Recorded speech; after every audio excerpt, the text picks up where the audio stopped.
नमस्कार मित्रांनो, pharma guidance या आपल्या यूट्यूब चॅनलवरती आपलं सर्वांचं स्वागत आहे. मित्रांनो, आपण या चॅनलला नवीन असाल किंवा या चॅनलला सबस्क्राईब केलं नसेल तर चॅनलला सबस्क्राईब करा, सपोर्ट करा. त्याचबरोबर व्हिडिओला लाईकसुद्धा करा. मित्रांनो, DMER भरती संदर्भात आजचा हा व्हिडिओ आहे. यामध्ये जे काय आपले प्रश्न आहेत त्या संदर्भात आपण या थोडी चर्चा करणार आहोत. तर महत्त्वाचा जो काय प्रश्न आहे, सेकंड वेटिंग लिस्ट कधी लागणार आहे किंवा मग कधी येईल.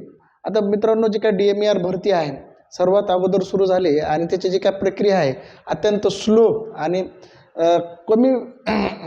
कमी वेगाने या ठिकाणी ती भरती होताना आपल्याला दिसून येत आहे. त्या ठिकाणी बऱ्याच जे काय पदं असतील किंवा मग कॅटेगरी असेल त्यांची जे काय वेटिंग लिस्ट आहे ते विभागानं या ठिकाणी प्रसिद्ध केलेली नव्हती किंवा बऱ्याच पदांची या ठिकाणी त्यांना कॅन्डिडेट सिलेक्शन किंवा मग त्याची निवड यादी या ठिकाणी प्रसिद्ध करायची राहिलेली आहे.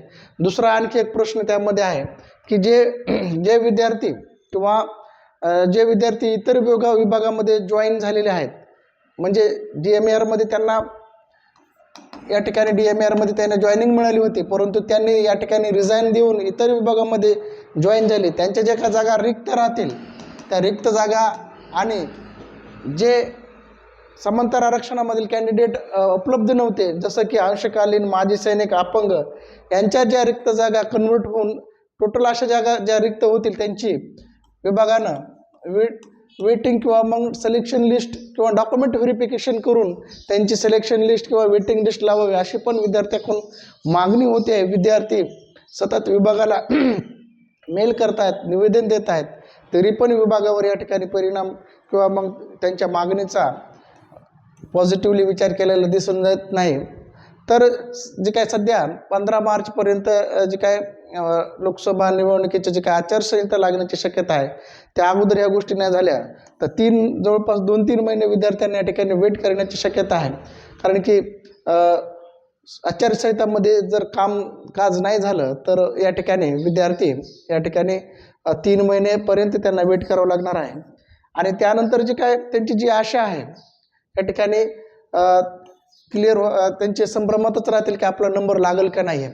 त्यामुळं विभागाने जे काय रिक्त जागा असतील किंवा मग जे विद्यार्थी सोडून गेलेले आहेत, इतर विभागामध्ये जॉईन झालेले आहेत, जसं आरोग्य विभाग असेल किंवा सेंट्रल गव्हर्नमेंटचे जे काही इतर विभाग असतील त्यामध्ये बरेच विद्यार्थी जसे फार्मासिस्ट असेल, स्टाफ नर्स असेल, या संवर्गातील विद्यार्थी तिकडे सुद्धा जॉईन झालेले आहेत. त्यामुळे बऱ्याच जागा या ठिकाणी रिक्त आहेत आणि विभागानं त्या रिक्त जागा त्यांचं या ठिकाणी खुलासा करावा किंवा त्यांची वेबसाईटवरती किती जागा रिक्त आहेत त्यांची माहिती द्यावी आणि त्यासाठी जे काही विद्यार्थ्यांना डॉक्युमेंट व्हेरिफिकेशनसाठी बोलून सिलेक्शन लिस्ट आणि वेटिंग लिस्ट या ठिकाणी प्रसिद्ध करावी. त्याचबरोबर या ठिकाणी दुसरा एक प्रश्न आहे की जे विद्यार्थी काही कारणामुळं डॉक्युमेंट व्हेरिफिकेशनमध्ये किंवा जॉईनिंगच्या वेळेस त्यांच्याकडे डॉक्युमेंट नव्हते आणि त्यामुळं सुद्धा ते बाद झालेले आहेत, असे सुद्धा अशा कॅन्डिडेटच्या जागासुद्धा या ठिकाणी ह्या रिक्त जागामध्ये कन्सिडर कराव्यात. त्याचबरोबर जे काय नवीन जे काय महाविद्यालय सुरू होत आहेत त्यांच्यासुद्धा जे काय रिक्वायरमेंट असतील किंवा त्यांची जे काय जागा किंवा मग त्यांच्या जागा भरल्या जाणाऱ्या असतील त्यासुद्धा या भरतीमध्ये विचार केला जावा अशी पण विद्यार्थ्याकडून मागणी होती आहे. तर जे विद्यार्थी वेटिंग लिस्टमध्ये आहेत किंवा ज्यांना असं वाटतं आपण या ठिकाणी आपल्याला जॉईनिंग मिळू शकते, आपल्याला चांगले मार्क आहेत, अशा विद्यार्थ्यांनी सुद्धा या ठिकाणी विभागाला ईमेल करून किंवा मग निवेदन देऊन विनंती करून प्रयत्न करणे गरजेचं आहे. तरच तुमचं या ठिकाणी या भरतीमध्ये तुम्हाला चान्सेस लागण्याचे चान्सेस आहेत, नसतात तुम्ही सुद्धा या ठिकाणी मागं पडाल. त्याचबरोबर तुम्हाला काही प्रश्न असतील मित्रांनो किंवा अडचणी असतील तर तुम्ही माझा जे काय मोबाईल नंबर आहे 9673 या मोबाईल नंबर 89 62 37 बरेच एकदा सांगतोय 9673 89 62 37 या मोबाईल नंबरवरती तुम्ही कॉल करा, मेसेज करा.